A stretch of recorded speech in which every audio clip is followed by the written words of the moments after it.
here is another reason why relationships don't last.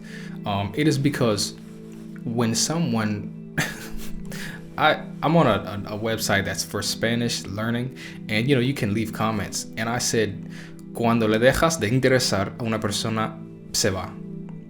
That means that when you stop interesting someone, they leave you.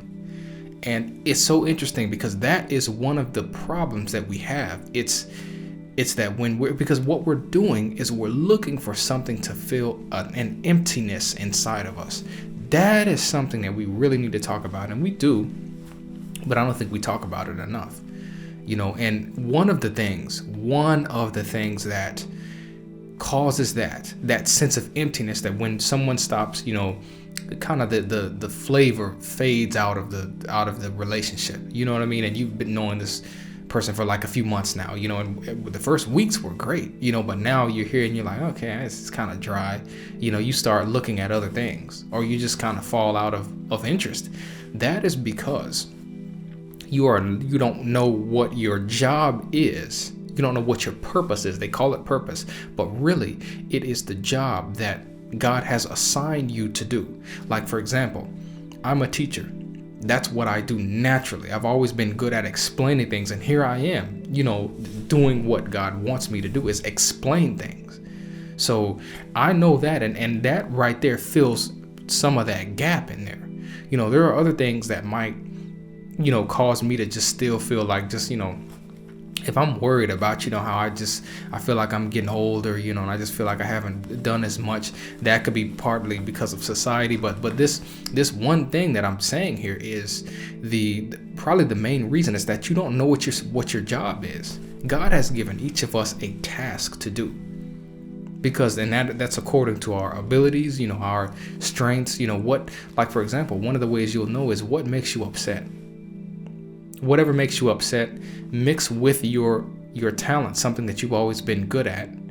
You mix those two things and you have something. You probably are getting close to what your job is, what God wants you personally to be doing.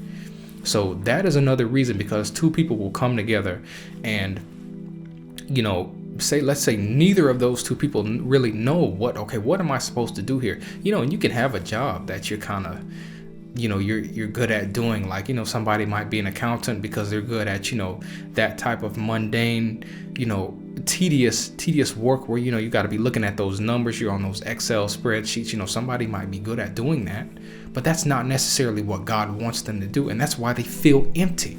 And that's why they feel at the end of, 10, 20 years, they feel like they've gone nowhere, even though they've helped the company, so much, you know what I mean? I was gonna say un montón, which means a mountain, but I don't know Spanish and English. But yeah, so you'll be there, and you'll work a job, and you just feel like it's I don't know. And then that's when you look and you find, okay, well, what can I do in my free time? I can start this thing, and when you do that, you're starting to get close to because God wants you to work for really yourself. You're working for Him, but what you're doing is you have built this house. See, that's really what it is. It's like you're building a house. I have this talent. I'm going to build a house made of this talent, and I'm going to live in this thing, and this is what I'm going to do. And when you go work a job and you don't really have any type of personal life, and you're dedicated so much to the company that your work-life balance is 70-30, 80-20, even if it's fun, even if you got company meetings and, or not company meetings, but company get-togethers, and they let you travel and do all of this stuff, you are dedicating your life to someone else's house. This person started this company, and, they employed, 500 different people, and you're one of those people. You're building their house. You're not building yours, you're building theirs. That's why you feel empty. That's why you get in a relationship with somebody and it just doesn't seem to go anywhere, because you're not doing what God wants you to do specifically. God wants you to build your own thing, and the other person is not doing that either.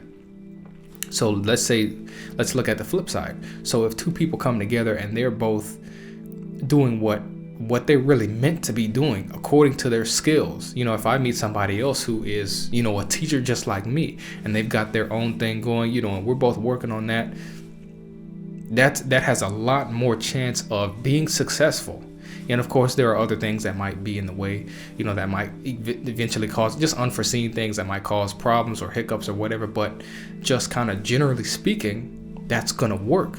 So that's really, and that's my point. I kind of went to a few different areas, but one of the things that makes you feel like, it just makes all of us feel like we need to just go look for something else when a relationship gets dry is that you're not really doing what you're supposed to do in your life. And you might be seeing that. It's because it's kind of a mirror. When you look at somebody else who's in the same situation as you and you're both complacent in this one area, you're not really interested in that because it's a reflection of you. So just kind of something to think about.